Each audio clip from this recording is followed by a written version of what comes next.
সূর্য ওঠে, এদেশে আল্লাহু আকবারের সুরে সূর্য ডোবে, এদেশে আল্লাহু আকবারের সুরে সূর্য ওঠে, এদেশে আল্লাহু আকবারের সুরে সূর্য ডোবে।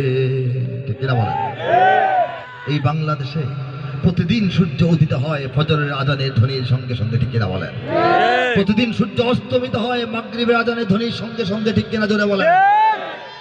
এদেশের মাল্লা মাঝি কিষান মজুর সবার ঠোঁটে শোনো রে লা ইলাহা ইল্লাল্লাহর জিকির ওঠে, এদেশের মাল্লা মাঝি কিষান মজুর সবার ঠোঁটে শোনো রে লা ইলাহা ইল্লাল্লাহর জিকির ওঠে।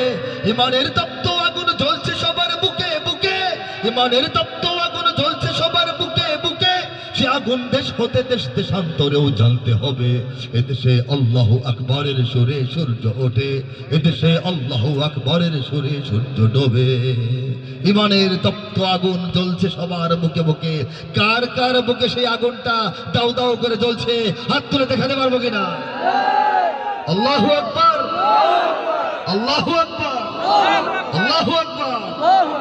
ইমানের তপ্ত আগুন জ্বলছে সবার বুকে বুকে। এই আগুন নিয়ে আমরা বসে থাকতে রাজি নই। আমাদের প্রত্যয়, আমাদের আশা, আমাদের ঘোষণা, আমাদের অঙ্গীকার কি? সে আগুন দেশ হতে দেশ দেশান্তরেও জ্বালতে হবে।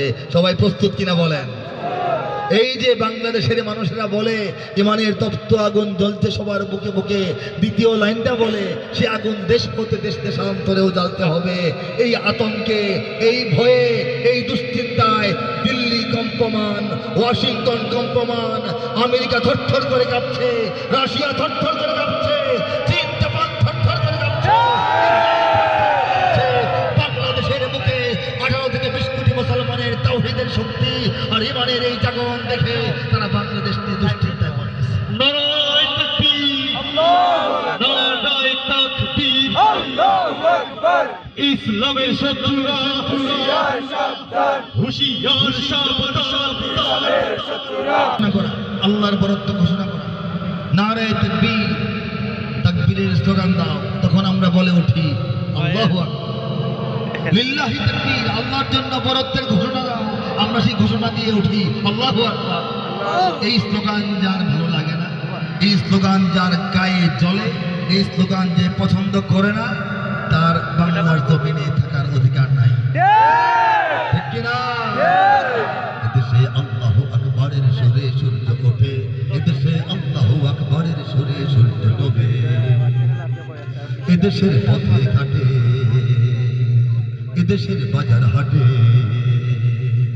এদেশের এদেশের এদেশের এদেশের এদেশের গঞ্জে গ্রামে খোদার নামের তাসবিহাতে কত পীর আউলিয়াদের অশ্রু ঝরে গভীর রাতে। এদেশের গঞ্জে গ্রামে খোদার নামের তাসবিহাতে কত পীর আউলিয়াদের অশ্রু ঝরে গভীর রাতে। যে দেশের সন্তানেরা মক্তবে যায় কোরআন বুকে, যে দেশের সন্তানেরা মক্তবে যায় কোরআন বুকে, সে দেশে আল কোরআনের শাসন কায়েম করতে হবে। এদেশে আল্লাহু আকবারের সুরে সূর্য ওঠে, এদেশে আল্লাহু আকবারের সুরে সূর্য ডোবে। এদেশে আল্লাহু আকবারের সুরে সূর্য ওঠে, এদেশে আল্লাহু আকবারের সুরে সূর্য ডোবে। যে দেশের সন্তানেরা মক্তবে যায় কোরআন বুকে, সে দেশে আল কোরআনের শাসন কায়েম করতে হবে। আপনারা বাংলাদেশের জনগণ হিসেবে এই দাবিটাকে কি পছন্দ করেন? সবাই রাজি আছে? এখানে 90 ভাগ 94.6, 95-96 ভাগ মানুষ মুসলমান। এখানে এই মানুষগুলো তো কোরআনের আইনে চললে তাদের আরাম লাগতো, ভালো লাগতো। কি বলেন? ঠিক কিনা? এই বাংলাদেশের বর্তমানে শতকরা 68% নাগরিকের বয়স 30-এর নিচে, 30-এর নিচে। কাজে যুব সমাজ, তরুণ সমাজ বলতে এখন আর কিছু পোলাপান মনে করার কারণ নাই। গোটা জাতি এখন যুব সমাজ। আমাদের এই যে মজলিসটা আমরা বসলাম, এখানে তাকিয়ে দেখেন 30-এর নিচে ছেলেদের সংখ্যা বেশি। 100 জনের মধ্যে 70 জনের বয়সে 30-এর নিচে। এই জাতি, এরাই ভবিষ্যৎ। এই ছেলে পেলে গুলাই জাতি। কাজে এই জাতিকে নষ্ট করার জন্য জাতির প্রতিনিধিত্ব যারা করবে অচিরেই তাদেরকে ধ্বংস করার জন্য যত রকমের কলা কৌশল, যত রকমের অশ্লীলতা, যত রকমের মাদক, যত রকমের অন্যায় দুর্নীতি সন্ত্রাসবাদ ছড়িয়ে দেওয়ার চেষ্টা বাংলার জমিনে চলে। কিন্তু এই ইসলামী সাংস্কৃতিক অনুষ্ঠানগুলো, এই মাদ্রাসাগুলো, এই আলেম ওলামাদের বয়ান, এই জুমার বয়ান, এই মসজিদের ইমামদের মেহনতের কারণে বাংলাদেশটা এখনো সভ্যতার উপরে টিকে আছে। এবং এই যুব সমাজ একদিন বাংলার জমিনে ইসলাম প্রতিষ্ঠা করার জন্য নিজের কলিজা রক্ত ঢেলে দিবে ইনশাআল্লাহ। ঠিক কথা বলেন? এদেশে আল্লাহু আকবরের সুরে সূর্য ওঠে, এদেশে আল্লাহু আকবরের সুরে সূর্য ডোবে।